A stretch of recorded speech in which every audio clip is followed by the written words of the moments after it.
Nazia Boston here and आप देख रहे हैं मेरे साथ कौन है।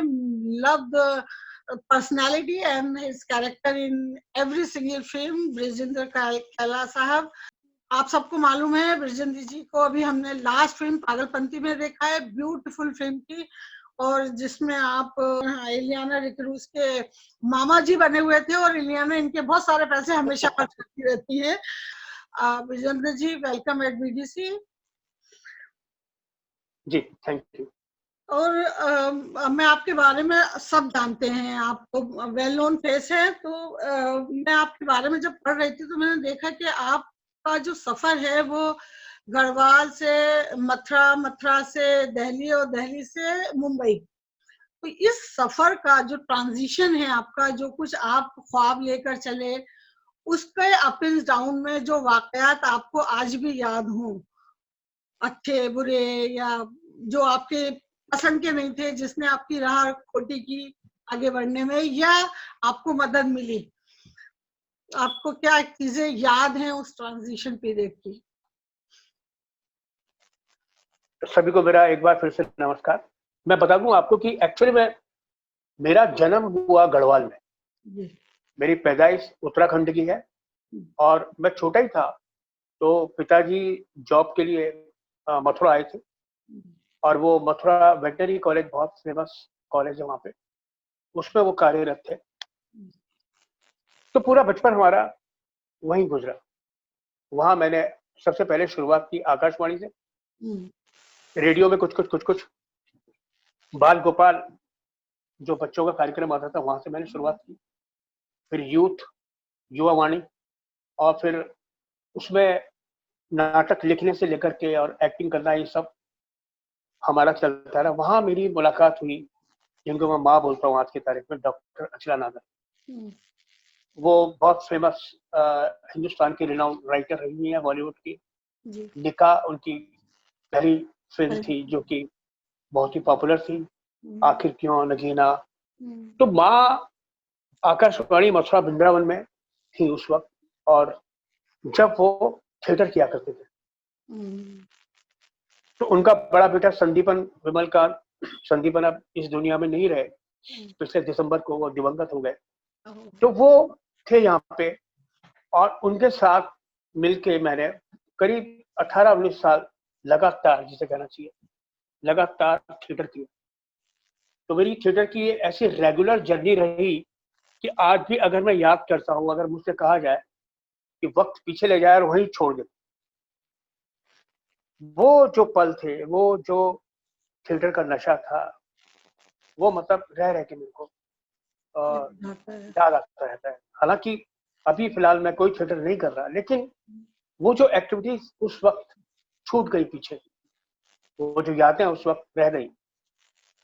आप आगे बढ़ते जाते हो, नई नई चीजें सामने आती जाती हैं, बहुत सारी चीजें आपको नई वाली अच्छी लगने लगती हैं। लेकिन मेरा यही है कि मतलब कि मैं रिवाइंड में जाऊं और वहां रुक जाऊं, मथुरा शहर के अंदर, जहां मैंने ये थिएटर किया था, दिल्ली एनएफसी के बाहर मंडी हाउस में, श्री राम सेंटर, उसके इर्द गिर्द घूमना, वहाँ थिएटर की एक्टिविटीज में इन्वॉल्व हो जाना।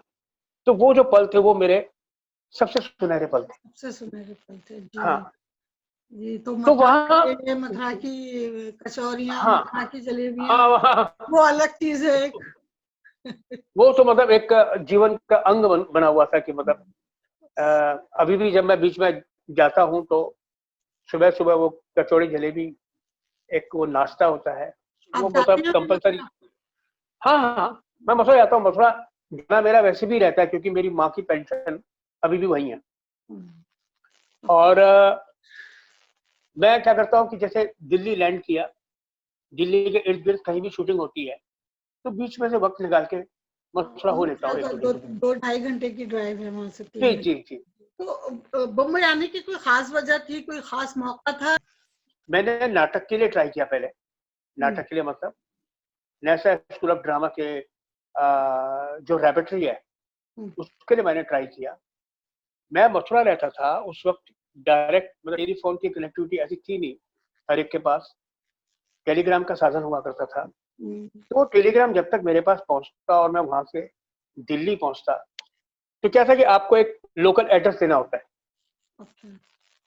तो वहां से वो लोकल एड्रेस पर दिल्ली में पहुंचा, वहां से फिर वो एक नया टेलीग्राम मेरे पास पहुंचा। तो वो जो बाया बाया होते जब तक मैं दिल्ली पहुंचा अपना टेस्ट देने के लिए, तो तब तक वो सिलेक्शन हो चुका था। और उसी वक्त मेरे मित्र हैं सौरभ शुक्ला, उनका सिलेक्शन उस समय रेपटरी में हुआ था दिल्ली। तो मैं नाटक ही करना चाहता था। दूर दूर तक मेरे अंदर एक इस तरह का ख्वाब कतई नहीं था। फिल्म में आता जब आना होता वो बात वो राह दूसरी होती, लेकिन मेरी पहली चॉइस थिएटर थी। और उसके बाद फिर मैंने श्री राम सेंटर की रेपटरी के लिए ट्राई किया। वहां भी कुछ ऐसा ही हुआ कि जितने कैंडिडेट्स आए थे उनका जितनों का उनको सिलेक्शन करना था उन्होंने कर लिया, मेरी बारी भी कायदे से नहीं आ पाई। और उसके बाद फिर मैंने वो ड्रामेटिक अंदाज नहीं होता है कि साउथ की फिल्मों में आप उतर रहे हैं और फिर सीढ़ियों पे एक और नजर करते ऊपर बिल्डिंग को निहारते हुए कि अब मैं सिर्फ और सिर्फ बॉम्बे जाऊंगा। इससे पहले मेरे यहाँ था कि मैं बॉम्बे नहीं जाऊंगा। हाँ, लेकिन उसके बाद फिर मैंने डिसाइड किया कि अब मैं सिर्फ बॉम्बे नहीं जाऊंगा। और फिर जब मैं यहाँ पे आया तो मेरे को बहुत सारे मौके मिले थिएटर करने के भी। तो लेकिन मैंने सोचा कि मैं यहाँ थिएटर करने तो आया नहीं हूँ, यहाँ मेरा मकसद दूसरा है। तो इसलिए मैं कुछ समय तक मैंने किया।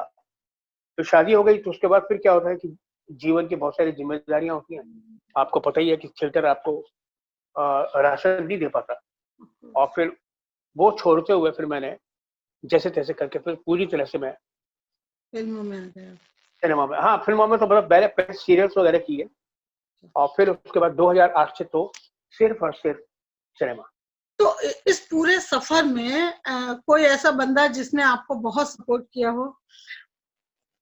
हाँ मतलब देखो क्या होता है ना कि मैं जब आया तो संदीपन, जब हम थिएटर कर रहे थे तो संदीपन ने एक फिल्म बनाई। तो संदीपन डायरेक्ट किया करते थे प्ले, मैं मेन रोल किया करता था हमेशा। घासीराम कोतवाल, चरणदास चोर, है ना। तो ये इस तरह के प्लेस थे कि जिनमें मैं मुख्य भूमिकाएं किया करता था। रात दरबारी और भी बहुत सारे नाटक है जो मैंने किए थे उस वक्त। तो उसी समय थिएटर के दौरान ही एक फिल्म थी सुबह होने तक जी। उसमें परीक्षित साहनी साहब, कमलजीत भाई, संगीता नायक, पल्लवी जोशी, इन सब ने काम किया। सिद्धार्थ जो संदीपन के छोटे भाई हैं सिद्धार्थ, उन्होंने भी काम किया। तो उस फिल्म की शूटिंग के साथ साथ मैं बॉम्बे आया, क्योंकि उसका एक शूट जो था बॉम्बे में भी होना था। लखनऊ में की हमने वो पूरी पिक्चर, लेकिन कुछ शूटिंग उसकी बॉम्बे में भी। तो वो उसके सहारे में बॉम्बे आया। और फिर उसके बाद फिर अलग से जब ये शूटिंग वूटिंग खत्म हो गई, पर क्या है कि आप एकदम से अकेले नहीं आए, आप ग्रुप में आए। आपने एक गेस्ट हाउस में सबके साथ मिलकर रहे, एक पूरा बॉम्बे का एक नज़ारा देखा कि यहाँ कैसे रहना है, किस तरह से। यहाँ जब आपको आना होता है तो पहले एक रहने का इंतजाम करना होता है, खाना पीना यहाँ किस तरह से होता है वो देखना पड़ता है, कहाँ कहाँ क्या भाव से क्या मिलता है वो जानकारी लेनी होती है। तो बॉम्बे जैसे शहर में आने के लिए तो मतलब हिंदुस्तान के किसी भी कोने से कोई आएगा तो वो डरता है आने के लिए। और उस वक्त हमारे टाइम में तो बहुत ही ज्यादा था, मतलब गिने चुने लोग थे जो कि मतलब इस तरफ अब बड़े आ गए। इस सन की बात है जब मुंबई पहुंच रहे हैं आप? मैं पहली बार जब आया था कि ये मतलब करीब वही 88 89 की बात है। about 30 years ago। हाँ, और जब मैं यहाँ आया था तो मुझे याद है कि शायद हम लोग का आखिरी एपिसोड चल रहा था या बुनियाद का सीरियल आया करते थे बन रहे। उसके बाद जिसे कहना चाहिए तो मेन तो वो माँ थी अचला जी, जिन्होंने इस सब का ताना बना वो कहानी, उस पिक्चर की कहानी उन्होंने लिखी थी, वही मुझको थिएटर में लेके आई। उसके बाद जब मैं यहाँ पे आया तो यहाँ फिर मेरी तिग्मांशु से मुलाकात हुई। तिग्मांशु मेरा कजिन है, तिग्मांशु धूलिया। तो टिशु से यहाँ पे मुलाकात हुई। फिर हम लोगों ने एक सीरियल था हम बॉम्बे नहीं जाएंगे, उसके कुछ एपिसोड शूट किए। उसमें सारे जो जमघट मतलब बाद में सब अपने अपनी जगह पे मुकाम बना लिए। अपना इरफान थे उसमें, इरफान खान, उसके बाद मनोज वाजपेयी, सौरभ शुक्ला, मनोज पावा, मैं, संजय मिश्रा। तो ये इस तरह का पूरा ग्रुप था जो कि सारे ग्रुप जो थे वो सारे स्टेज लवर भी हैं और फिल्म लवर भी। बिल्कुल बिल्कुल बिल्कुल। तो सब थिएटर से आए थे, दिल्ली से आए थे, सबकी एक्टिविटी सेम थी। और फिर यहाँ मैं इसको हम वो में नहीं जाएंगे कि कुछ एपिसोड मैंने लिखे भी और एक्टिंग भी की। तो हम लोगों का मकसद ही रहता था कि करीब 1000 रुपए पर डे के हिसाब से सबको मिल जाए, जिससे कि सबका राशन पानी का इंतजाम हो जाए। Wonderful wonderful. सो अब जाहिर है इतने बड़े स्ट्रगल के बाद और इतना टाइम गुजारने के बाद, मोर देन 30 ईयर और ज्यादा शायद, एक स्टारडम बन गई है आपके पूरे ग्रुप की, आपकी सबकी। आपको क्या लगता है स्टारडम के से आपकी जिंदगी पे कितना फर्क पड़ा है? नहीं, एक्चुअली क्या होता है कि मैं मतलब इसको एक स्टारडम नहीं कहूंगा, इसको मैं कहूंगा कि आप एक नोन फेस हो जाते हैं। और जब आप नोन फेस हो जाते हैं तो आपको बेहतर काम मिलता है, पहली बात। दूसरी बात, आपको कायदे से स्क्रिप्ट का चयन कर सकते हैं। आप सोच सकते हैं कि मुझे कैरेक्टर करना है कि नहीं करना है। पहले क्या होता था कि पहले जो भी आता था हम करते थे, क्योंकि हमको किचन चलानी है, हमारे पास चॉइस नहीं थी कोई ना करने वाली। अभी ऊपर वाले की कृपा से ये है कि 10 चीजें आती हैं, आप 5 ही कर पाओगे, 10 के लिए आपके पास टाइम है ही नहीं। तो स्टारडम का कहीं ना कहीं फर्क तो पड़ता है। बिल्कुल नहीं, पर नेचुरली मतलब क्या होता है ना, वो यही फर्क पड़ता है कि आप थोड़ा बहुत अपने मन का कर पाते हैं। Absolutely. तो जैसे अभी इतना सब कुछ हुआ और इतना लाइफ आपने गुजारी है, एक लेसन जो आपने सीखा हो जिंदगी से कि इस पे अब मुझे चलना है, यही करना है। तो वही मैंने बोला कि मतलब कि अभी क्या है कि आप अपनी इच्छा के अनुसार भी कुछ कर सकते हो। अब कुछ मिल रहा है। पहले ये सब नहीं हो पाता था। अभी क्या है, दखलंदाजी भी हो जाती है कि आपको अगर कुछ डायलॉग में हेर फेर करना है तो आप कर पाते हो। मैं आपको बताऊं कि आपने या मेरे जितने भी दर्शक श्रोता मेरे को देख रहे हैं, सुन रहे हैं, मैं उन्हें बता दूं कि मैंने जो कुछ भी किया है स्क्रिप्ट में तो है, लेकिन उसमें मैंने अपना करीब 50% ऐड किया है। बहुत किया है आपने, बहुत ज्यादा ऐड किया है। क्योंकि क्या है कि मेरे को जो भी किरदार मिला है वो सिर्फ एक नॉर्मल टोन पे मिला है। ऐसा नहीं है कि वो बहुत ही कुछ हाई फाई। हाँ, डेफिनेटली कहूंगा कि पान सिंह तोमर का किरदार कुछ ऐसा था कि जिसमें मैंने अपना जो किया वो किया, लेकिन वो बहुत कुछ स्क्रिप्ट में था। जी। लेकिन अभी क्या, अभी बाकी और बहुत सारी फिल्मों में मैंने ऐसा किया हुआ है कि मैं कुछ अपना योगदान कर पाता हूँ। नहीं, मैं कह सकती हूँ जितने भी आपकी फिल्में, मेरी तो क्योंकि एक फिल्म रोज देखती हूँ और इस तरह मेरे ख्याल में 40 से लेकर अभी तक की कोई फिल्म ऐसी नहीं है जो मैंने देखी ना हो।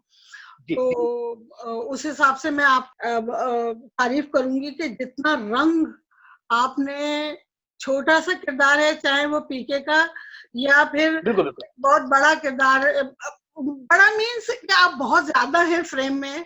हाँ, जैसे पागलपंती है, जैसे पागलपंती में मैं लगा बहुत ज्यादा है, लेकिन उसमें ऐसा करने को कुछ है नहीं सिवाय इसके कि आप अपनी भाग रहे हैं। लेकिन भागने के बावजूद आपने अपने आप को रिकॉग्नाइज करवा दिया कि आई एम देयर। वो चीज मतलब क्योंकि इतनी बड़ी कास्ट है, इतनी बड़ी स्टार कास्ट है, वो नेचुरली मतलब खास तौर पे क्या होता है, पागलपंती जैसी फिल्म या भारत जैसी फिल्म या ट्यूबलाइट जैसी फिल्म जो जिसमें इतने सारे किरदार हैं, वो उनके बीच में, हाँ, उनके बीच में आपको अपनी प्रेजेंस बनानी है, जो आप कैसे बनाओ। तो ये सब कुछ करना के लिए थोड़ा आपको एक्स्ट्रा कुछ करना पड़ेगा। नहीं, इसमें कोई शक नहीं कि आपने अपना पर्सनल टच उसमें दिया है। और चले एक बताएं कि अभी एज ए ह्यूमन बीइंग कोई ऐसी वीकनेस जो आपको तंग करती हो पर आप उसको छोड़ भी नहीं सकते? मतलब देखो क्या है, मैं मतलब शराब पीता नहीं जिसका मुझे वो हो कि मैं ये इल्म छूट नहीं रहा मुझसे, है ना। वो वैसी नॉर्मल एकदम सोमवार को नहीं, मंगलवार को नहीं, बुधवार को एक बियर का पॉइंट ले लिया या रेड वाइन ले ली, ऐसा नहीं कि आउटडोर में गया, मैं नॉन वेजिटेरियन में हूँ नहीं, वेज, बल्कि यही होता है कि खाने को कायदे से मिल जाए। वेजिटेरियन को बड़ी परेशानी होती है, खासतौर से जब मैं फॉरेन ट्रिप पे जाता हूँ तो वहां तो मेरे को बहुत ही दिक्कत होती है। और शहर में भी, यहाँ भी, है ना। हाँ, ऐसा जरूर होता है कि जब मैं इधर उधर जाऊं और कहीं भी मेरे को इस बात का एहसास हो कि यहाँ बगल में कहीं बढ़िया दही भल्ला मिल रहा है या कुछ मतलब चाट पकौड़ी इस तरह की, क्योंकि वो मथुरा की आदत है वो, है ना। हाँ, तो वो जरूर, मैं जैसे लखनऊ में शूटिंग कर रहा हूँ तो जाते ही सबसे पहले यहाँ आसपास चाट वाट की दुकान है बढ़िया, तो होटल वाले से बातचीत कर ली, किसी से भी पूछ लिया, तो ये एक थोड़ा सा रहता है इस तरह का। अदरवाइज ऐसा कुछ नहीं है मेरे को, मतलब कुछ इस तरह का इनकी मतलब कि ये ना छोड़ पाऊं, अगर मैं ऐसा ना कर पाता तो कैसे हो। हाँ, वो फन मिल जाएगा आपको। कोई ऐसा मोमेंट जिसने आपको बहुत डिसअपॉइंट किया हो आपकी लाइफ में, पीछे मुड़ के अगर देखें आप? वो एक मोमेंट ऐसा था कि एक फिल्म आई थी बेशरम जी, रणबीर कपूर की, रणबीर वाली जी। तो उसमें अभिनव कश्यप जो डायरेक्टर है फिल्म के, उनसे मेरी मुलाकात हुई और उन्होंने मेरे को बहुत अच्छा किरदार, थोड़ा नेगेटिव शेड का था, वो दिया था मेरे को। वो मैं उसमें, मेरा करीब 20-25 दिन का काम था। 10 दिन की शूटिंग में कर चुका था। और उसके अंदर वो मतलब ऐसा था जैसे आपकी लाइफ में आपको फिल्म का ड्यू मिलता है ना एक, आपके करियर में। तो वो ऐसी वाली पिक्चर थी मेरे लिए। 10 दिन की शूटिंग मैंने कर ली, उसमें मेरा जो किरदार था वो इतना चटपटा, इतना स्ट्रॉन्ग कैरेक्टर था कि डेफिनेटली वो पूरी फिल्म में सिर्फ वो अगर वो पिक्चर अगर बनती उस तरीके से तो वो शायद वही याद रहता लोगों को। माय गॉड, तो क्या हुआ था, क्यों उसको हटा दिया गया? तो फिर उसके बाद अचानक मेरे को 10 दिन के बाद फिर मेरे को बुलाया नहीं बाकी के शेड्यूल में। मैं बाकी काम भी छोड़ता गया क्योंकि डेट्स ले रखी थी इन लोगों ने कि सितंबर में करेंगे, कि जुलाई में करेंगे, कि अक्टूबर में करेंगे। वो सारे मंथ आते जा रहे हैं और मैं काम नहीं कर रहा हूँ। तो फिर मेरे को जब फोन करके मैंने पूछा तो फिर मुझे ऑफिस बुलाया गया और फिर मुझसे कहा गया कि फिल्म की लेंथ बढ़ गई है, ऐसा हो गया है, वैसा हो गया है, गॉड नोस क्या हुआ एक्चुअली में। तो उन्होंने बोले काला भाई आप, नहीं दिया आपको?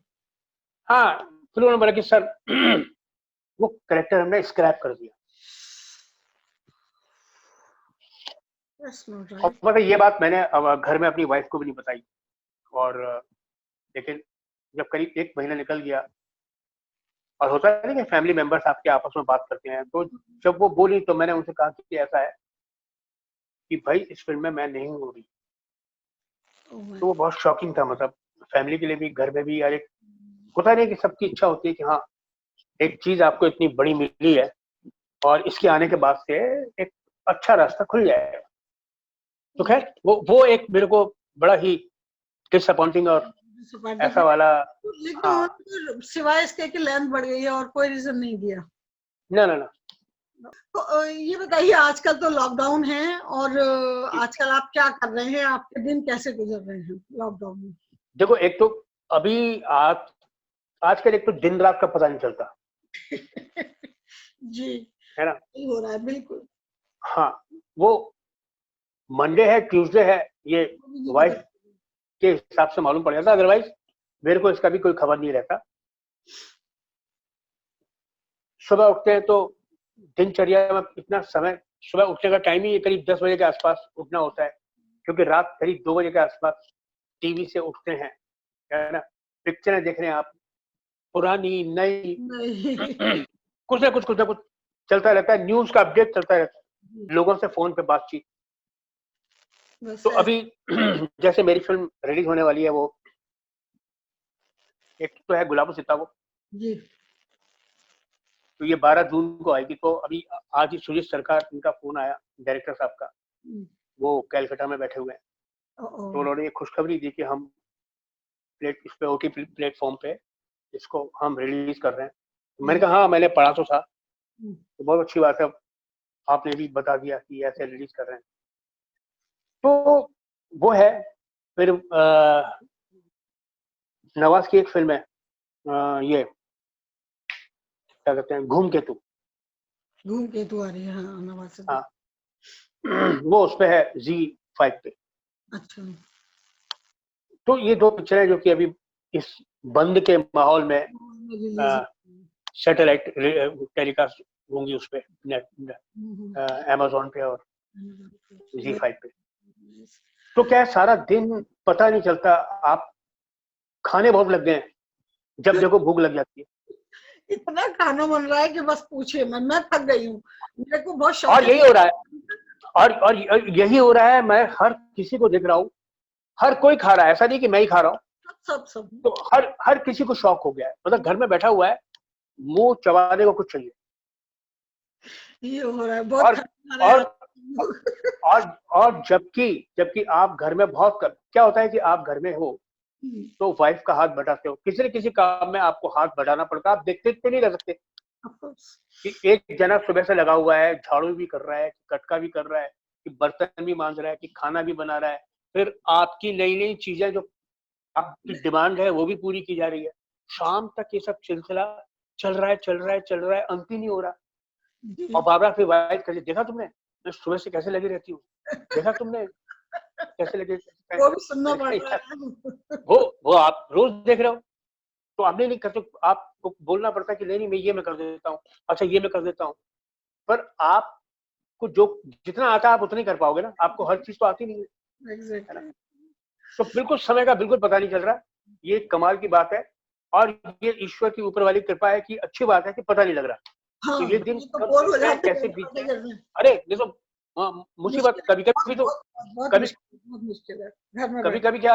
कभी क्या है कि आप जब थोड़ा सोचने लगते हैं ना, ओ आज गुड मॉर्निंग हो गई, अच्छा आप क्या करना है, तो बस वहां से खिसकने लगता है दिमाग। हो जाता है लेकिन बिल्कुल। आप आए सीधे, आपने टीवी खोला और चल रहा है, फिर ये फिर आप बैठे बैठे फिर एकदम पता लगा कि अरे ब्रेकफास्ट ही नहीं करा और लंच का टाइम हो गया।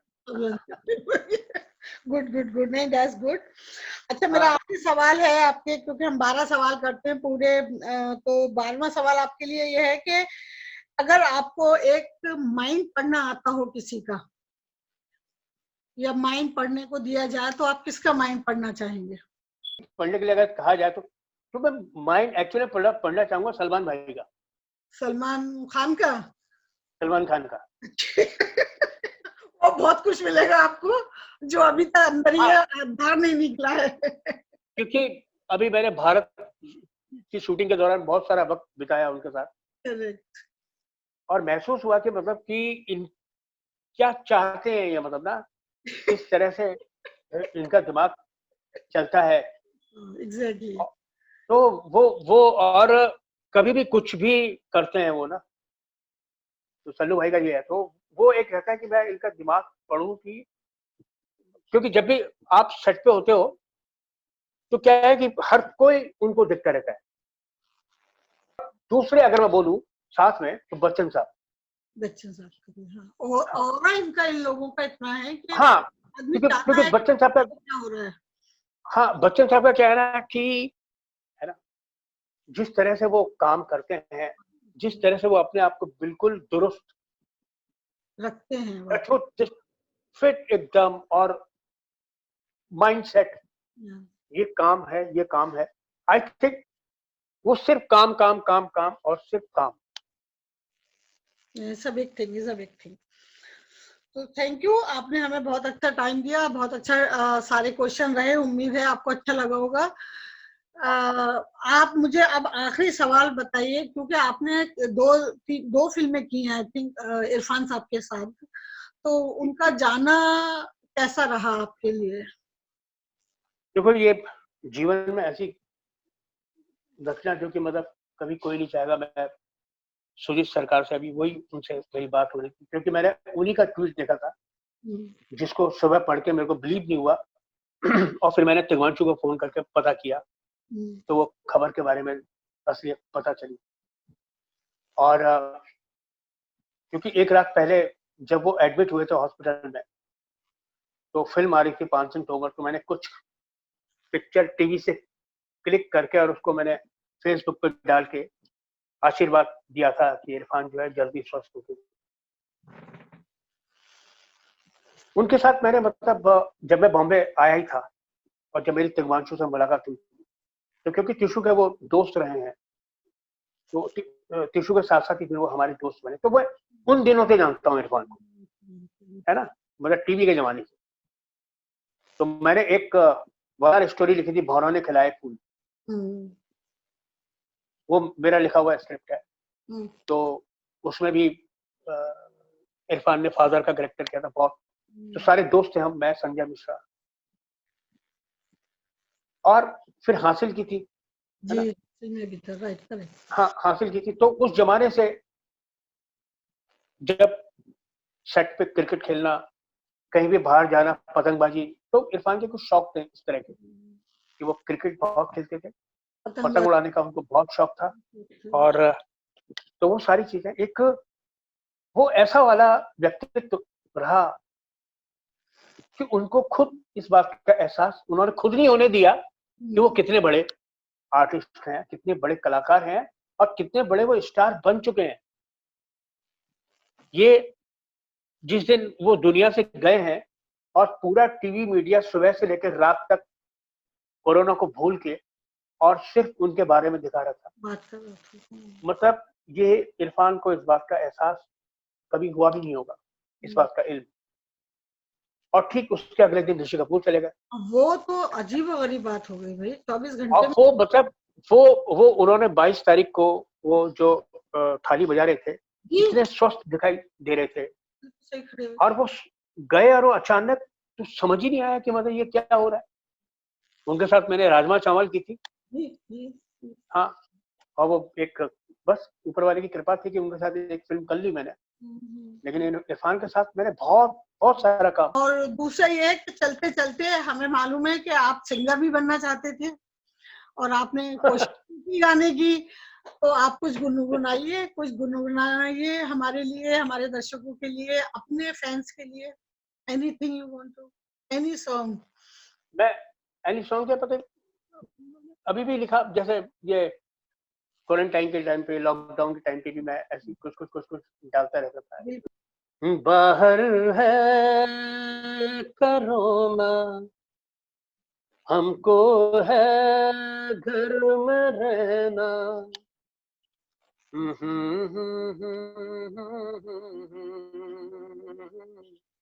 बस घर में रहना, बाहर है कोरोना। तो ऐसे ऐसे मैं कुछ बीच में डालता रहता हूँ। एक्चुअली क्या है ना कि लाइनें याद नहीं होती मेरे को, मतलब आधा अधूरा सुना देता हूँ कुछ भी। हाँ, कुछ भी नहीं। हाँ, वो शाम कुछ अजीब थी, ये शाम भी अजीब है, वो कल भी आस पास थी, वो आज भी करीब है, वो शाम कुछ अजीब थी, ये शाम भी अजीब है, वो कल भी आस पास थी, वो आज भी करीब है, वो शाम कुछ करीब थी। झुकी हुई निगाह में कहीं मेरा ख्याल था,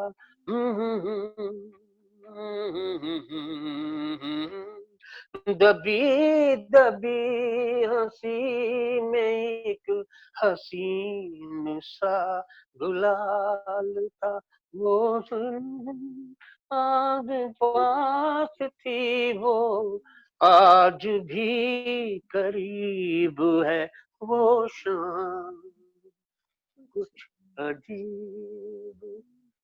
तो ये सारे जो क्षण थे beautiful. Thank you so much Vrinda ji, आपने बहुत टाइम दिया है मुझे। आई होप कि हम फ्यूचर में फिर कुछ बात करेंगे।